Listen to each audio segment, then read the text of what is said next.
il Le était but fort. qu'il met à Geoffroy Guichard en lobe. Sidney Govou. Tu sais que à l'OL, il y avait. Wiltord. Frérot, à l'OL, il y avait Whisky Coca. Ouais, apparemment, il faisait des sacrées soirées, ces deux Govou là. et Peggy Liundoula. Wallahi l'azim, ça les voyait à la sortie du cube. À Lyon 6e, le cours Vuitton.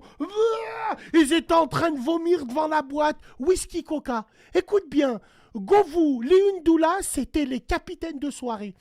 Qui c'est le plus grand partouzeur de l'équipe de Lyon? Il a niqué les femmes de tous les joueurs. Sylvain Ouais, Wiltord. c'est Govou, Sylvain non? Wiltord, il faisait des Ah, Wiltord. orgies. Ouh là là, frère Sonny Anderson, il s'est Je barré sais par rapport plus, à quoi? ouais, il y avait une histoire, il y avait une sacrée histoire avec Sonny un football Anderson, qui il est était. parti de Lyon à cause de qui? Wiltord, il a niqué sa femme. Je te le dis, moi.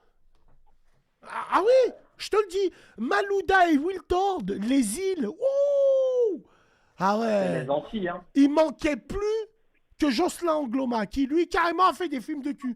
Tu sais, Wallah, l'azim, je suis très sérieux. Jocelyn Angloma, il a fait des films de frappe. Il est au bord d'une piscine, aux Caraïbes, il pine. Ah oui, oui, renseignez-vous. Renseignez-vous. Alors Michel Et Bastos, encore pire. Il avait une 63 MG, lui. Il était là, il roulait en ville, je me rappelle. Wallah l'azim.